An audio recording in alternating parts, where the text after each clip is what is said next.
Hola, buenos días. Soy Alfonso Gómez Goñi, soy arquitecto y actualmente represento a la Dirección General de Arquitectura y Calidad de la Edificación de la Junta de Extremadura.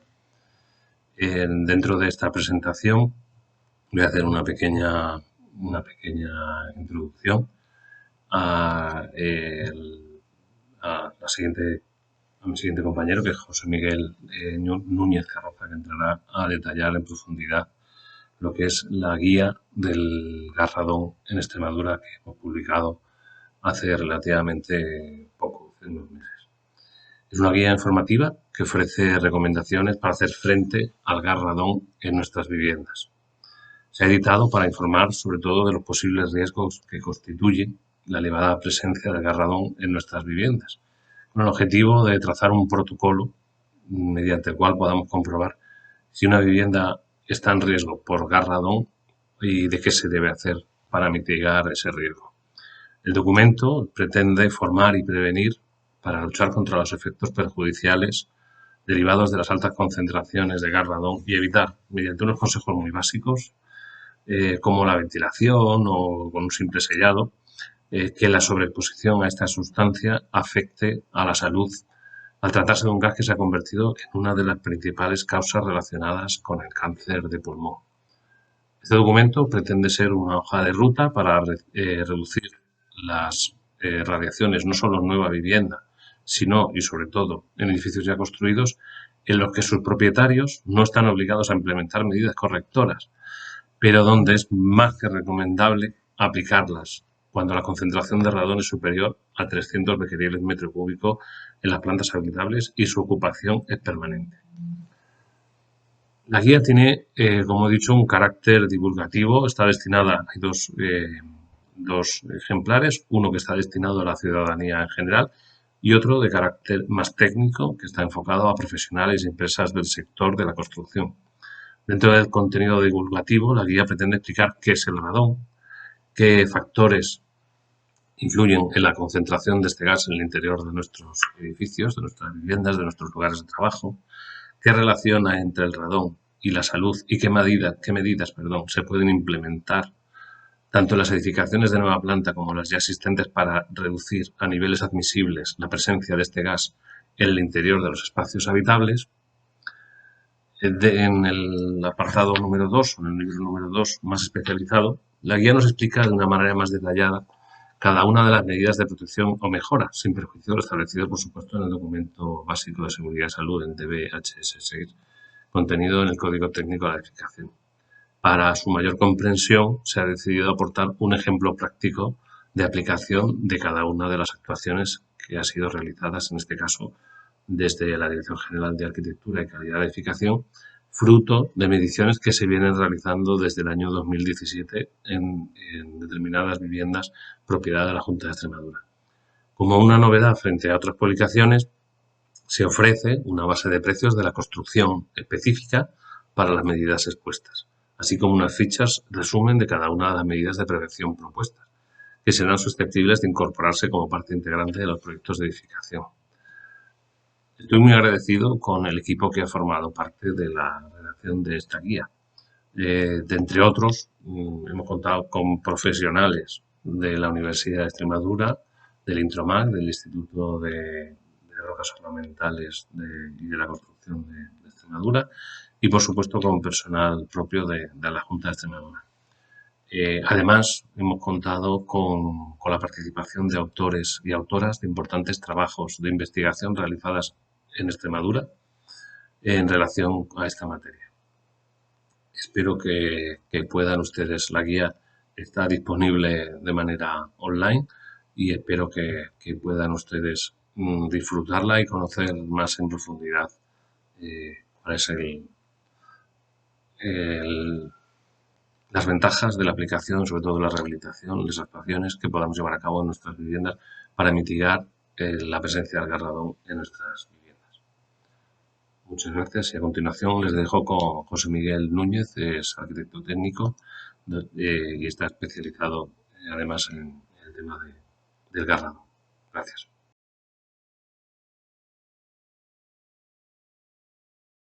Buenas, mi nombre es José Miguel Núñez, soy jefe de servicio de proyectos y obras de la Dirección General de Arquitectura y les vengo a traer la exposición de la guía para la protección del gas radón en Extremadura.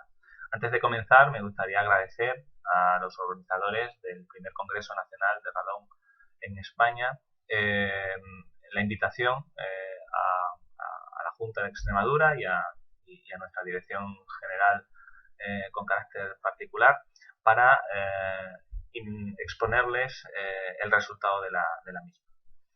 Bien, en primer lugar, quería hacer un poco una reflexión, dice, el porqué, ¿no?, de redactar una guía para la protección del gas radón frente a la emisión del gas radón en Extremadura, existiendo hoy por hoy un gran número de publicaciones realizadas por múltiples entidades y organismos de distinta temática, distintos perfiles, unas más enfocadas pues a lo que es la intervención en edificios existentes, otras pues para obra nueva, otras enfocadas en prevención de riesgos laborales, es decir, existen muchos manuales, ¿no? Entonces, uno más que viene eh, no es ni mejor ni peor, simplemente trata, tratará de completar, ¿no?, toda la publicación existente, porque lo que perseguimos es fundamentalmente la difusión, ¿no?, del radón, al igual que en este congreso, la difusión, que lo conozcamos y que sepamos que existen alternativas, que existen medidas, técnicas de intervención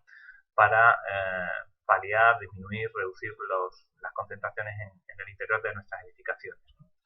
Entonces, el por qué redactar esa guía, pues bueno, en primer lugar, solamente tenemos que echar un vistazo al mapa del potencial del radón en España, elaborado por el Consejo de Seguridad Nuclear, para darnos cuenta que, bueno, que a Extremadura pues le ha tocado. Extremadura, junto con otras comunidades autónomas como Galicia, parte de Castilla y León, Madrid, pues tenemos un alto potencial de radón en nuestro territorio, ¿no?, como consecuencia de la geología de la cual pues está compuesta pues nuestro, nuestra comunidad. Bien, este es el primer paso, es decir, es que nos duele, ¿no?, nos toca en nuestras edificaciones que proyectamos, construimos, mantenemos, pues debemos tener en cuenta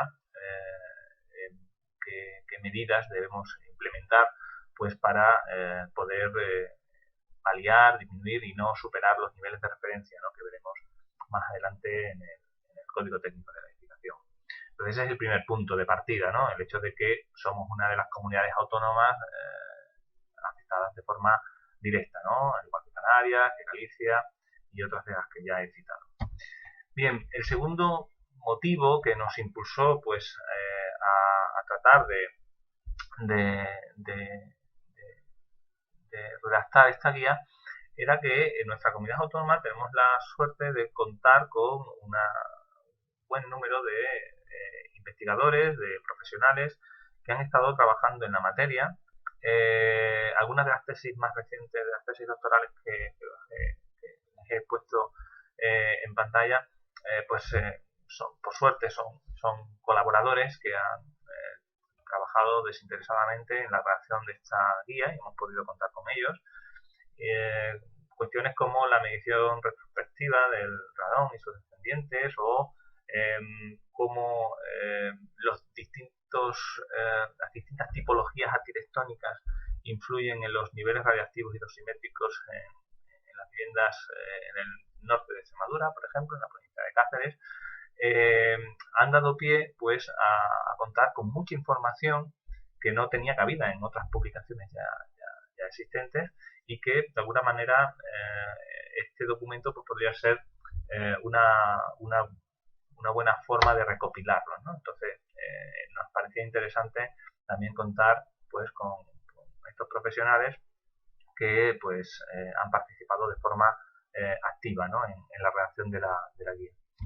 Y por último, las competencias de la impulsora, del órgano directivo impulsor de esta guía, como son la Dirección General de como es la Dirección General de Arquitectura y Calidad de Edificación, ¿no?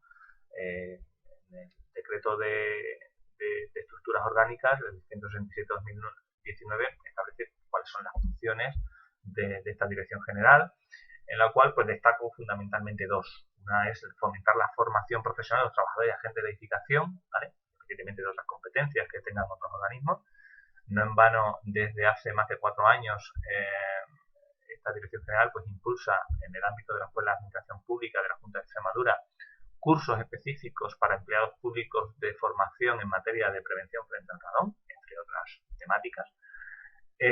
Y otra de las cuestiones, otra de los objetivos o funciones que tiene la Dirección General de Arquitectura y Calidad de Edificación es el estudio, divulgación y la promoción de soluciones técnicas y constructivas que incrementen la seguridad, salubridad, donde quiero marcar el acento, ¿no? Eficiencia energética y ahorro en el consumo de agua de las edificaciones. Es decir, velar por contar con soluciones técnicas que garanticen una adecuada salubridad en nuestro ámbito territorial, ¿no? Las competencias de la general en la Dirección General de Arquitectura y Calidad de Edificación es otra de las funciones principales, ¿no? Pues con estos dos motivos, pues el resultado final era pues la redacción de esta guía, que se compone de 2 volúmenes, de 2 libros, ¿no? Al igual que otras guías de las que hemos hecho referencia anteriormente, la guía cuenta con una parte destinada a la ciudadanía en general, con el objeto y pretensión de difundir, divulgar, dar a conocer qué es el radón en un lenguaje lo más coloquial posible y tratando de contar con un alto contenido de imágenes con el objeto de hacerlo más sencillo de comprender. Y otra segunda guía en la cual nos centramos a un perfil profesional, a los agentes de la edificación que intervienen en el proceso edificatorio, con el objeto de tratar de aclararles cuestiones en cuanto a lo que es el diseño y ejecución de los distintos sistemas, de distintas técnicas que con las que podemos contar para la intervención tanto en edificios existentes como en obra nueva, haciendo un recopilatorio de la normativa que ya está en vigor, así como publicaciones, estudios de otros países, de otras comunidades autónomas, así como la propia experiencia que hemos acumulado durante los últimos años en realización de estudios de medición e intervención en edificios existentes en el ámbito de la Junta de Extremadura, ¿no? Sobre todo en el ámbito residencial, interviniendo en viviendas de promoción pública, ¿no? Extremadura tiene un parque de vivienda de promoción pública muy extenso, entonces pues es uno de los laboratorios de ensayo más eficaces, ¿no? que podemos encontrar. Bien, esta es la estructura de la guía, como indico, 2 libros. Voy a pasar a exponerles pues, con detalle o desmenuzar qué es lo que contenemos en cada uno de ellos. Bien, el libro 1, como les indicaba, es un libro destinado pues a la ciudadanía en general, es decir, su objeto fundamentalmente divulgativo y consta de 7 capítulos como tienen en la diapositiva. Es decir, un primer capítulo destinado pues a lo que es la definición, los conceptos generales, qué es el radón. Un segundo capítulo en el cual se recorren, pues se intentan aclarar cuáles son los factores que pueden influir en el aumento o disminución de la concentración de radón en el interior de las edificaciones. Un tercer capítulo que trata de resumir qué relación existe hoy por hoy entre radón y salud, al objeto de que el ciudadano tome conciencia de la importancia de tener en cuenta los efectos que puede ocasionar este gas radiactivo.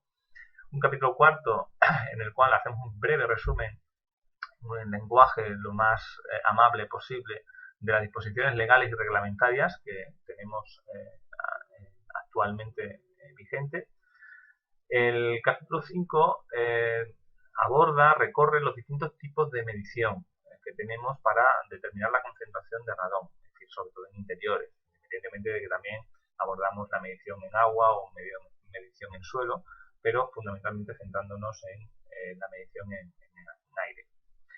En el capítulo sexto se definen las medidas correctoras, tanto aquellas que vienen contenido en el documento básico HS6 de salubridad, recientemente vigente, así como aquellas otras que no vienen en dicho capítulo, pero que existen publicaciones y datos científicos en los cuales existe una relación, ¿no? En cuanto a los efectos que pueden tener beneficiosos.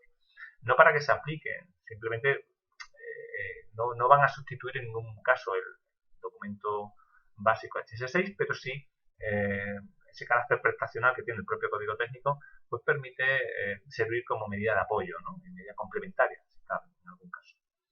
Y por último, dentro de este libro tenemos un apartado en el cual hemos tratado de hacer una batería de mitos y realidades en la cual tratamos de desmentir o corroborar algunas de las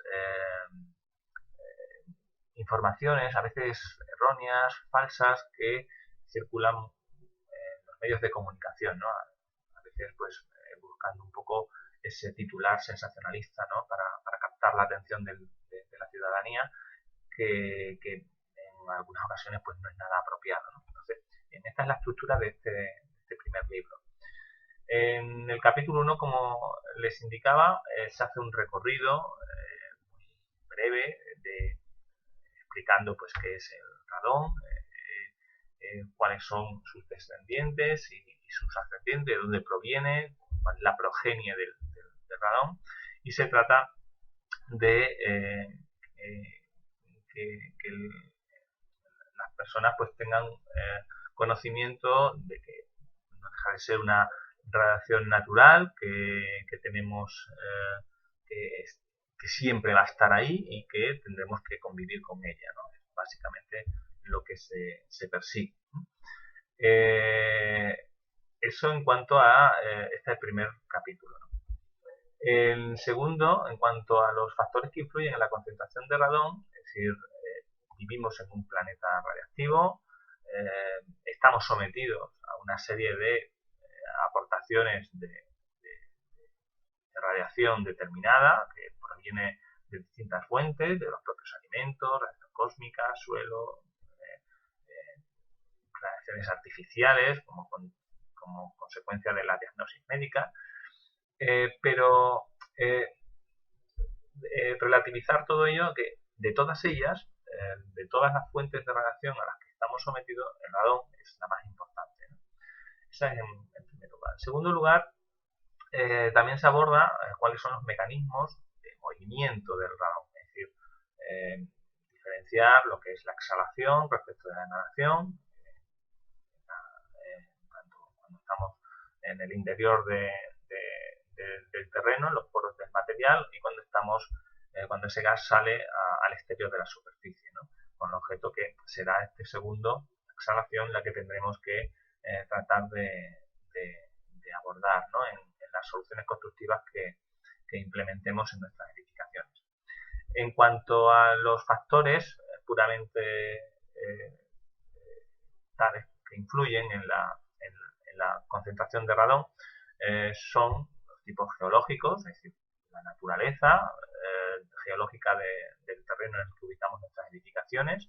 Cuanto más abuelo, más padre, y más padre, más hijo. Es decir, si tenemos en cuenta la progenie que acabamos de definir, es decir, suelos más graníticos, pues contarán pues con una mayor concentración de radio y a su vez con una mayor concentración de radón, ¿vale? Independientemente de las tres familias de formación de este caso. Físicos del terreno, la morfología de cómo se ubique y demás, pues también sería factores a tener en cuenta. Los factores meteorológicos, es decir, con la temperatura se nota una alta incidencia, una alta relación. De hecho, las mediciones de radón, pues en verano, pues prácticamente no tiene mucho sentido. Siempre que tenemos alteraciones atmosféricas, meteorológicas, con precipitaciones, variaciones de la presión, no olvidemos que el radón es un gas, con lo cual va a ser muy susceptible de todos esos cambios de presión y temperatura. Y por último, y no menos importante, sobre todo los factores constructivos. Es decir, la radiación de radón es natural, pero lo que no es natural son las concentraciones que alcanzamos en el interior de nuestras edificaciones. ¿Por qué? Porque hemos estado continuamente mejorando la calidad, el confort, la estanqueidad de nuestras edificaciones. Las modificaciones de código técnico y de toda la normativa en materia de construcción han ido encaminadas pues, a mejorar ese confort acústico, confort térmico, eficiencia energética. ¿Ello qué conlleva? Pues que nuestros edificios son cada vez más estancos y eso es un arma de doble filo. Viene muy bien pues para evitar la pérdida de calor en invierno o de frío en verano y optimizar los consumos energéticos que vamos a tener alrededor de nuestras edificaciones, pero para la presencia de este gas pues puede ser un fenómeno contraproducente, ¿no? Porque puede multiplicar de forma notable la concentración frente a construcciones más tradicionales, pese a que a lo mejor los materiales con los que se han elaborado, pues sí efectivamente eran materiales que tenían una mayor concentración, incluso tasa de exhalación. ¿Vale? Bueno, pues aquí hacemos un pequeño repaso de aquellos factores que más influyen en la concentración de radón en el interior de nuestras edificaciones. Bien, en cuanto a la temperatura o la variabilidad que tiene la concentración a lo largo del año o a lo largo del día, que también exponemos esas variaciones que tenemos en la curva de concentración de radón en el interior de una vivienda, ¿no? Como una edificación, como de noche pues la curva aumenta frente al día cuando aumenta la temperatura. Bien, en el capítulo tercero, en el cual hacemos esa relación entre radón y salud, se explica cómo los distintos efectos que puede producir la inhalación de aire con contenido en radón. Ese radón, pues cuando se desintegra en el interior de nuestro organismo, puede producir una serie de radiaciones ionizantes, emisiones de partículas alfa muy activas, y puede producir pues, esas radiaciones y excitaciones atómicas. Esos efectos de ionizantes y excitaciones atómicas pueden, en un orden químico, dar la casualidad de que rompa un enlace y produzca unos cambios moleculares. Es estadístico, es decir, puede ocurrir, ¿vale? Esa rotura de enlaces y cambios moleculares puede, a nivel bioquímico, causar anomalías en las macromoléculas, ¿vale?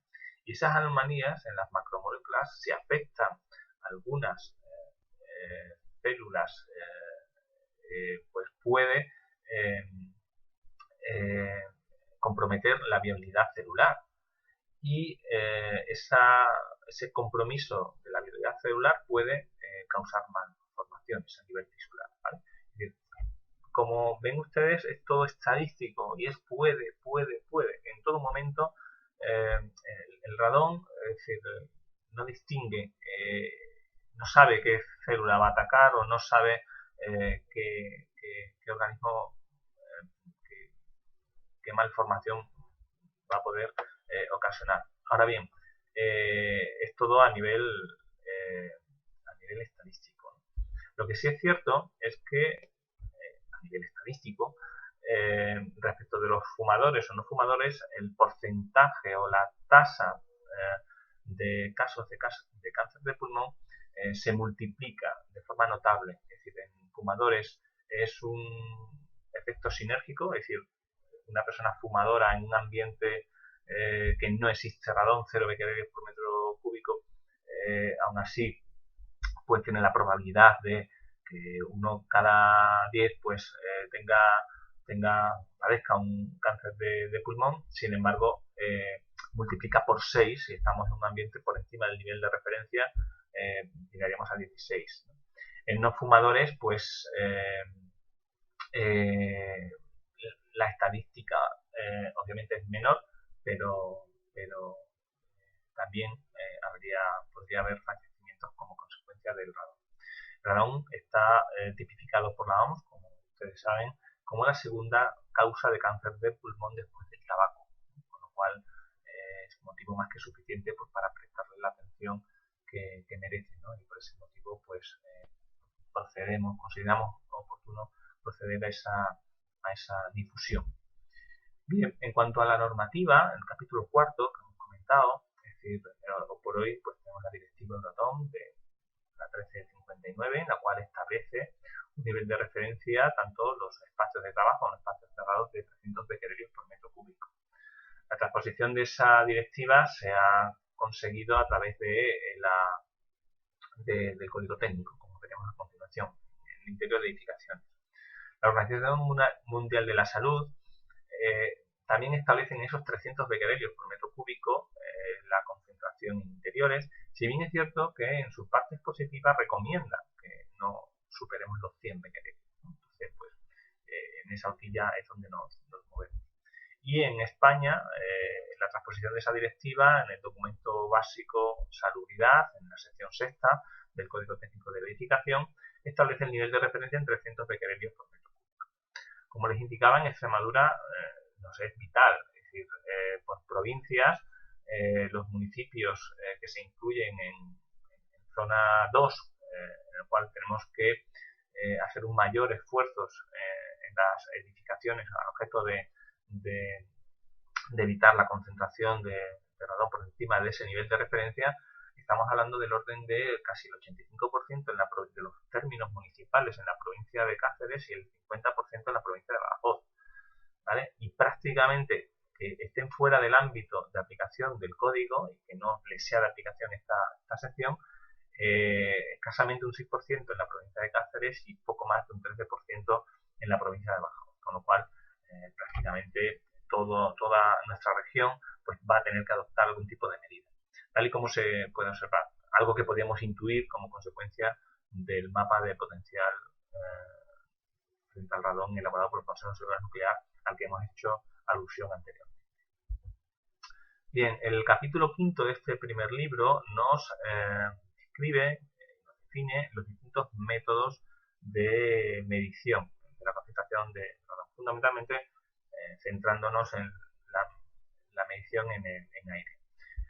Los detectores de trazas, los detectores de carbón activo, los detectores mediante cámara electrónica, los dispositivos de integración electrónico y los monitores continuos. Todos ellos son una batería de distintas técnicas de medición. Unos son pasivos, otros son activos, unos permiten medición de periodos de integración determinada y otros medición en continuo, de tal forma que nos aportan mucha más información, cada uno de ellos con una incertidumbre típica y con un valor de corrección que tenemos que adoptar, y también cada uno de ellos obviamente pues con una relación de coste respecto a esa incertidumbre pues determinada, ¿vale? Pues intentamos explicar todos estos métodos de medición al objeto de que la ciudadanía pues tenga conocimiento de qué es lo que hay en el mercado, sin perjuicio de hacer un resumen de lo que viene en el Código Técnico de Edificación en cuanto a las características de los laboratorios que deben realizar estas mediciones, ¿no? Laboratorios que deben estar acreditados tal y como todos ustedes conocen.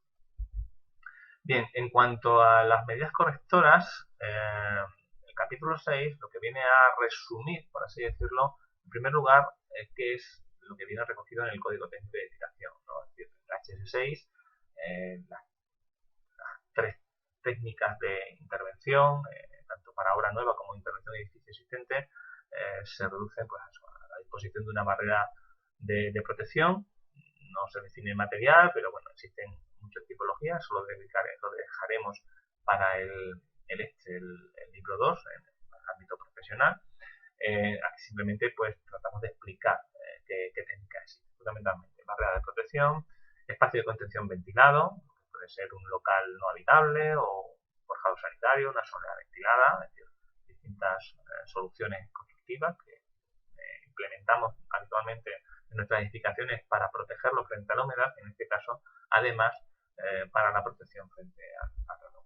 Y por último, los sistemas un poquito más novedosos o que quizá todo el mundo esté un poquito menos familiarizado con los sistemas de presurización del terreno, ¿no?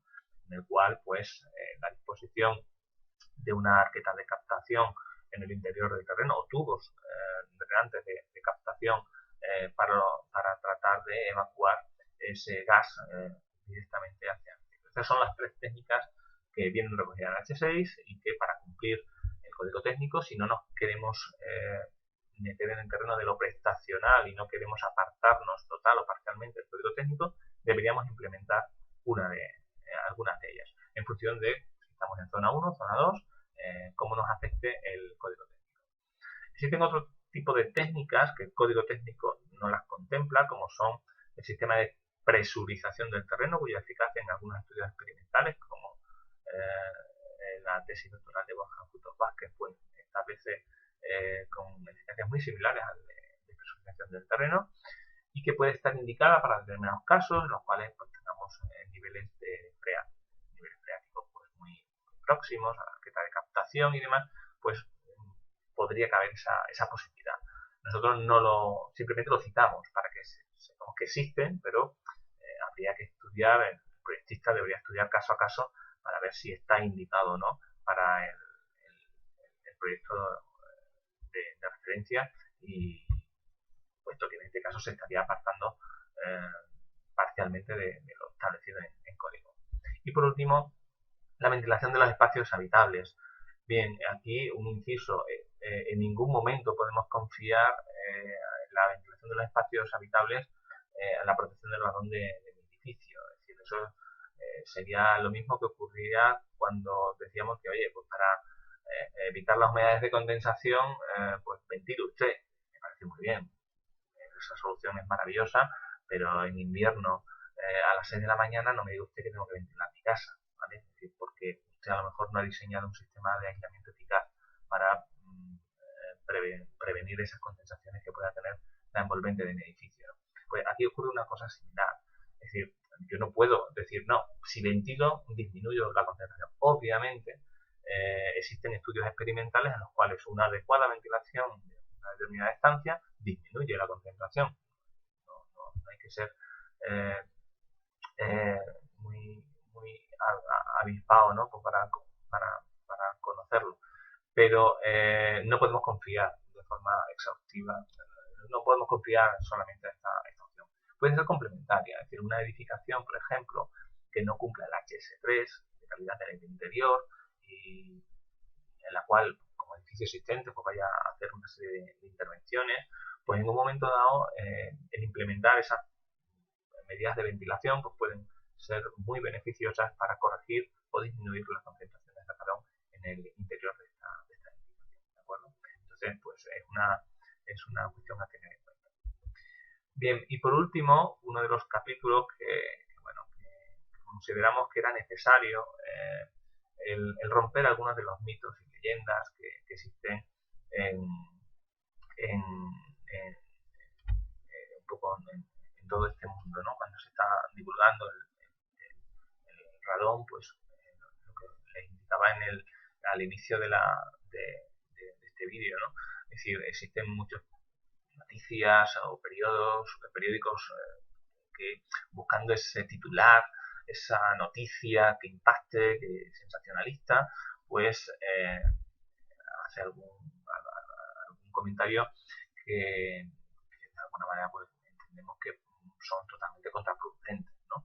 Es decir, porque los efectos que pueda tener el hecho de que señalemos que una calle a priori pues las edificaciones que existen allí pues pueden tener una alta concentración de radón, sí, puede ser una realidad, pero no por ello no quiere decir que no tenga solución. Es decir, cualquier concentración por encima de los 600 becquerelios por metro cúbico, los 300, el nivel de referencia de los 300 becquereles por metro cúbico de hormigón, pues, perdón, metro cúbico de aire interior, pues obviamente hay que intervenir, ¿no? Hay que adoptar una solución. Entonces eso sería lo que se recoge en estas muchas realidades. El ejemplo que tienen en el vídeo pues es eso, un titular real de un periódico digital en el cual hablaba de que había una calle que se llamaba la calle del cáncer. Entonces, pues, claro, el mito es decir, oye, si tengo cáncer, si tengo mi vivienda en esa calle, tengo que venderla, ¿no? Porque ya no puedo vivir ahí, y no puedo vivir ahí, ¿no? Pues digo que no, hombre, tengo que llevar un problema y lo que hay que buscar una solución. Y hay técnicas y medidas no excesivamente costosas que pueden dar solución a ese problema que detectamos, ¿vale? Bien, pues eso sería en cuanto al libro 1, al libro con un carácter más divulgativo que trata pues de eso, de hacer un recorrido por las distintos tipos El libro segundo está enfocado, como les indicaba, pues para un perfil más profesional, ¿no? Y consta de menos capítulos, fundamentalmente está pensado pues para centrarnos en las técnicas de intervención. Entonces, para ello, tanto describimos cuáles son esas técnicas en el capítulo 1, ponemos un ejemplo de aplicación, más que nada pues para mostrar que es cierto, que sí se puede conseguir reducciones importantes en edificios existentes, algo que podría parecer muy complejo, pero no lo es. Ayudamos de alguna manera facilitando a los redactores de los proyectos, a los proyectistas, una base de precios pues para hacerlo fácil, ¿no? Y tratar de que puedan simplificar, ¿no? La tarea de elegir las distintas medidas correctoras. Y por último, a modo de pliego de prescripciones técnicas de sus proyectos, pues tratamos de elaborar unas fichas de prescripciones técnicas en las cuales, en función del tipo de material, en función del tipo de, por ejemplo, barrera de protección que vayamos a utilizar, pues establecer una serie de condiciones de ejecución, de valoración, medición, ensayos, control de calidad. ¿Vale? El primero de los capítulos, como indico, repite la estructura que hemos visto en el caso anterior, en el libro 1, es decir, hablamos de la barrera de protección, del espacio de condensación ventilado, del sistema de presurización del terreno, es decir, los mismos capítulos, pero en este caso profundizando un poquito más allá. Es decir, estos tres son los que tienen recogido en el código técnico. El código técnico está desglosa muy bien y detalla muy bien cómo deben ejecutarse, pero en alguna cuestión pues a lo mejor se queda un poco a medio camino, ¿no? Entonces nosotros, desde nuestra experiencia y con toda humildad, tratamos de dar algún aporte, por ejemplo. Es decir, un sistema de despresurización. El código técnico no te dice cuántas arquetas por metro cuadrado de edificación de colocar. Sin embargo, existen estudios experimentales en los cuales pues se diseñaron una por cada 25 metros cuadrados y se diseñó una por cada 25 metros cuadrados y tuvo una eficacia del 96%, con lo cual nos parece un dato interesante por lo menos a tener en cuenta. Otra cuestión, la altura de los espacios de contención ventilados. ¿Qué altura mínima? Viene la altura de 5 centímetros mínima pues para intervención de edificios existentes, pero no en obra nueva. Nosotros tenemos algunos decretos de habitabilidad autonómicos en los cuales siempre hemos establecido que al menos 30 centímetros, ¿no? Pero son recomendaciones, ¿no? Son más que recomendaciones, un poquito más allá de lo que viene en código técnico, ¿no? Para que sirva de orientación a los proyectistas y a las direcciones facultativas. Y en el resto de casos exactamente igual, ¿vale? Tanto si estamos en el ámbito del HS6 como si estamos en el ámbito prestacional, apartándonos total o parcialmente de lo que viene en el código técnico, con la salvedad que les he indicado antes, ¿no? Es decir, no podemos justificar el cumplimiento de la exigencia básica de protección frente al radón con una ventilación de los espacios habitables. Efectivamente, pues sí, tendrá una incidencia positiva, pero no puedo confiar únicamente en ese método, ¿no? Puede ser complementario, ¿no? Sobre todo para edificios existentes que no cumplan el HS3, por ejemplo. El capítulo 2, como les indicaba, mostramos un ejemplo práctico real de aplicación, de los que ya hemos hecho en la Dirección General de Arquitectura. Nosotros en 2017, antes de la publicación del Código Técnico, habíamos hecho ya estudios experimentales de medición de concentración de radón en VPP, en viviendas de promoción pública, en las cuales detectamos pues un porcentaje en torno al 25% de las edificaciones que medimos pues superaban los niveles de referencia y que ya venían impuestos por la directiva. El ejemplo que tienen ustedes en la diapositiva es una vivienda en la cual alcanzábamos, pues superábamos de forma notable el nivel de referencia. Bien, la intervención consistió, bueno, esta vivienda había que acondicionarla por otros motivos, es decir, para adaptarla pues a las condiciones de habitabilidad. Entonces aprovechamos para implementar una serie de técnicas de intervención, una serie de técnicas para la protección frente al radón. Entre ellas fue pues una barrera de protección, tal como viene contemplado en el Código Técnico, implementamos un espacio de contención ventilado adaptado a una edificación existente, en la cual tratábamos de reducir al máximo la altura, de no reducir en exceso la altura libre de la edificación. Téngase en cuenta que en este caso concreto había ya un espacio de contención ventilado, ya había un forjado sanitario, lo que pasa que no, por la orografía del terreno y por no se mantenía en la totalidad de la superficie construida de la planta baja, es decir, era un carácter parcial, como se puede ver en la sección que tienen ustedes en la diapositiva. Entonces, eso implicaba que la efectividad de ese espacio de contención ventilado era muy limitada, ¿no? Entonces, por eso pusimos uno por encima. Además, este espacio de contención ventilado lo pusimos por encima de la barrera de protección para una mayor garantía, ¿vale? Y por último, un sistema de despresurización del terreno, en este caso sí, al forjado sanitario que quedaba por debajo de la barrera de protección, ¿vale? Entonces, pues con esta intervención, que el coste pues, era relativamente pequeño para el problema que teníamos entre manos, ¿vale?